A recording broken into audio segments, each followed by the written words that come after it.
Hello friend, good morning. সবাইকে আমার চ্যানেলের পক্ষ থেকে অনেক ভালোবাসা। আশা করি তোমরা সবাই খুব ভালো আছো, আমিও খুব ভালো আছি। আর এই যে আমার হাতে যেটা দেখলে, এগুলো হচ্ছে চাল কুমড়োর ডাঁটা শাক, আর এটা হচ্ছে পেঁপে। এগুলো সবই আমাদের বাড়িতে। এগুলো কিন্তু আমার কোনোটাই বাজার থেকে কেনা নয়। আমি গাছ থেকে আমাদের বাড়িতেই হয়েছে চাল কুমড়োর কচি কচি ডাঁটা, সেগুলো কেটে নিয়ে এলাম। আর গাছ থেকে পেঁপেটা সেটা তোমাদের দেখাতে পারিনি, দেখায়নি।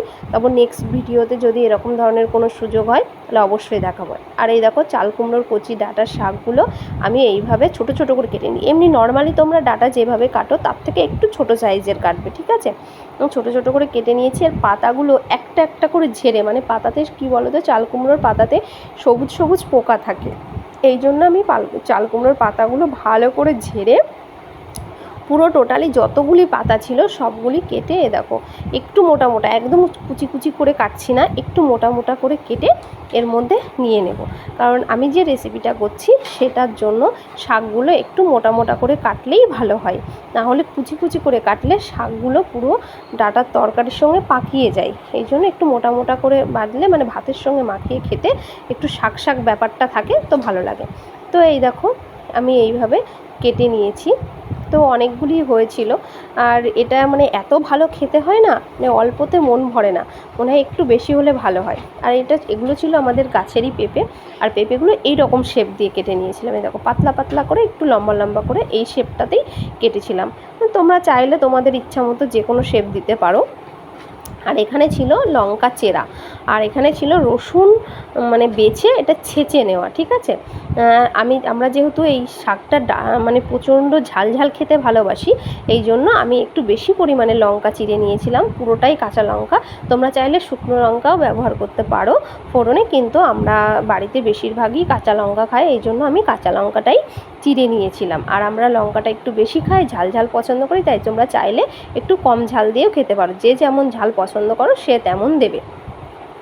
কড়াইটা গরম হয়ে গেছিলো আর আমি কড়াইতে দিয়ে দিয়েছিলাম তেল। তো তেলটা একটু গরম হওয়ার অপেক্ষায় ছিলাম, যে গরম হলে তারপরে দেব। তো এ দেখো তেলটা প্রায় গরম হয়ে এসছে, আর আমি তেলের মধ্যে দিয়ে দিয়েছিলাম চেরা লঙ্কাগুলো, চেরা কাঁচা লঙ্কাগুলো, সেগুলোই আমি দিয়ে দিলাম। তো এগুলোর জন্য একটু ওয়েট করছিলাম যে লঙ্কাটা, তারপরে যে রসুনটা আমি বাটিতে ছেঁচে রেখেছিলাম সেই রসুনগুলো দিয়ে দিলাম। আর এই রান্নাটাতে আদার্স আর কিছুই লাগে না, শুধু রসুন ছেঁচা, রসুন বেছে ছেঁচা, লঙ্কা চেরা আর পেঁপে একটু কেটে নেওয়া, আর এদিকে হচ্ছে চাল কুমড়োর কচি ডাঁটা, আর কিছুই নয়। তো এ দেখো ওগুলো একটু ভাজা ভাজা হয়ে গেলে আমি পেঁপেগুলো দিয়ে দিয়েছি লঙ্কা আর রসুনের মধ্যে। পেঁপেগুলো একটু নাড়িয়ে চাড়িয়ে নিচ্ছি। এবার এর মধ্যে আমি দিয়ে দেব যে শাকটা আমি কেটে ধুয়ে নিয়েছিলাম, সেই শাকটাই এর মধ্যে এবার দিয়ে দিলাম। তো তোমরা দেখতেই পাচ্ছ। আর কি বলো তো, এটা কচি যে ডগাগুলো বেরিয়েছে একটু মোটা মোটা হবে, সেগুলো টাটকা নিয়ে এসে সেটাই বেশি ভালো লাগে। অন্য যে একটু চিকন চিকন হলে, পুরনো ডাঁটা হয়ে গেলে সেটাতে কিন্তু অতটা বেশি টেস্টটা আসে না। যাই হোক, তো তারপরে আমি দিয়ে দিলাম হলুদ গুঁড়ো আর পরিমাণ মতো লবণ।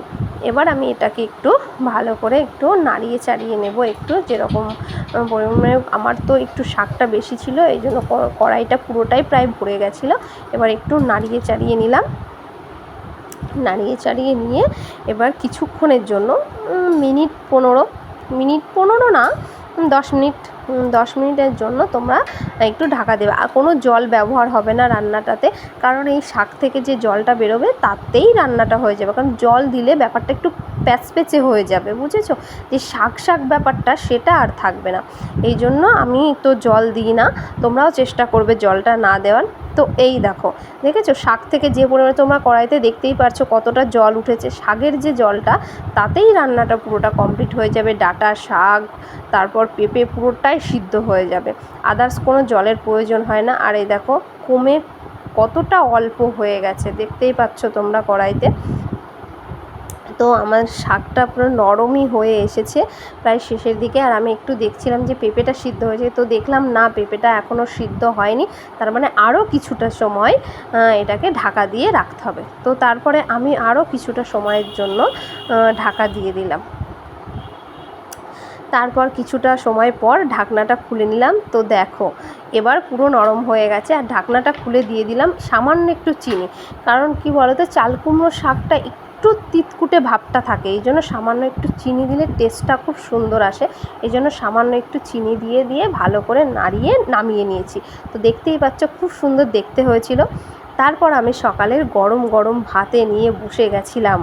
তো আজকের শাক আর ভাত কী বলবো বন্ধুরা, তোমরা মানে মুখে বলে বোঝা, মানে আমি এখন ভয়েসটা দিচ্ছি তো আমার জিভে জল চলে আসছে। আর আমার রিয়াকশানেই তুমি বুঝতে পারছো তোমরা, এত ভালো খেতে হয়েছিল, এত ভালো খেতে হয়েছিল, খুবই সুন্দর খেতে হয়েছে। আবার আমার অনেক বন্ধুরা, আমি তাদেরকে বলছি, আমার অনেক বন্ধুরা আছে যারা আমাকে কোশ্চেন করো যে দিদি তুমি রাঁধতে পারো? হ্যাঁ, আমি রাঁধতে পারি, আমি সব রান্নাই করতে পারি। তো আমার ভিডিওটা তোমরা অবশ্যই দেখো, লাইভে আসলে যারা বলো দিদি তুমি রাঁধতে পারো কিনা, আশা করি রেসিপিটা তোমাদের খুব ভালো লাগবে। তো সবাই বাড়িতে বানিয়ে খাবে, খুব আনন্দ পাবে সবাই।